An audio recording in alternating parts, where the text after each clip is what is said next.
매일 마시는 커피와 암의 놀라운 관계. 여러분, 커피 좋아하시나요? 씁쓸하거나 달콤하거나 특유의 향과 맛으로 우리의 하루를 책임지는 커피. 특히 한국인들의 커피 사랑은 참으로 대단한데요. 성인 1인당 커피 소비량은 연간 353잔으로 세계 평균 소비량인 132잔의 2.7배 수준입니다. 최근 코로나19의 여파로 외식업이 침체를 겪는 가운데 올해 상반기 국내 커피 수입량은 사상 최대치를 기록하기도 했습니다. 이렇게 엄청난 사랑을 받는 커피, 우리 생각보다 더 많은 효능을 갖고 있다고 하는데요. 치매, 당뇨병, 심장병, 간질환 등을 예방해주는 것은 물론 뛰어난 항암 효과까지 있다고 합니다. 사람은 호흡을 하면서 생명을 유지합니다. 우리가 들이마신 산소가 에너지를 만드는 과정에서 산소 찌꺼기인 활성산소가 만들어지는데요. 활성산소가 적당히 존재하면 세균이나 이물질로부터 우리 몸을 지켜줍니다. 하지만 활성산소가 지나치게 많이 생겨난다면 정상세포를 공격해 암과 같은 질병이나 노화의 원인이 됩니다. 커피에는 이러한 활성산소를 해가 없는 물질로 바꿔주는 항산화 물질인 폴리페놀이 풍부하다고 하는데요.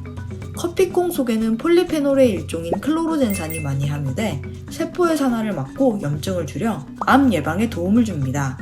세계보건기구 산하 국제암연구소의 보고서에 따르면 커피는 자궁 내막암과 간암의 위험성을 낮추는 것으로 나타났습니다. 뿐만 아니라 전체 암 위험도 18%나 낮추는 효과가 있었습니다.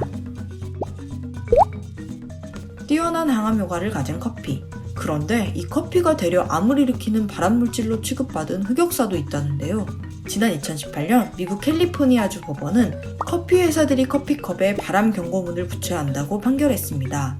원두를 로스팅하는 과정에서 발암성 물질인 아크릴아마이드가 생성된다는 이유에서였죠. 하지만 이 결정은 불과 1년 만에 뒤집히고 맙니다. 캘리포니아 당국은 이후 발암 경고문 부착 대상에서 커피를 제외했습니다. 아크릴아마이드는 대부분의 식품에 포함된 것으로 암 발병과는 큰 관계가 없는 것으로 드러났다고 하네요. 뜨거운 커피가 식도암의 원인이 된다는 이야기도 있던데요. 이것 또한 오해입니다. 지난 2016년 국제암연구소는 섭씨 65도 이상의 뜨거운 음료를 발암성 물질로 분류했는데요. 뜨거운 음료를 자주 마시면 구강이나 식도에 화상을 입을 수 있는데 이 같은 경우가 반복되면서 상처가 암으로 번질 수 있다는 것이죠. 국제암연구소는 커피, 차 등 그 종류에 관계없이 65도 이상에서 제공되는 음료 모두를 매우 뜨거운 음료로 분류했습니다. 결과적으로 이는 뜨거운 온도 때문이지 커피나 다른 음료에 포함된 특정 성분 때문은 아니라는 겁니다. 과유불급이라는 말이 있습니다. 뭐든 과하면 좋지 않은 법이죠. 아무리 맛있다고 건강에 도움이 된다고 해도 지나치게 많은 양의 커피는 내 몸을 해치기 마련입니다. 일반적으로 성인의 경우 하루 3잔 이내의 커피 섭취가 권고됩니다.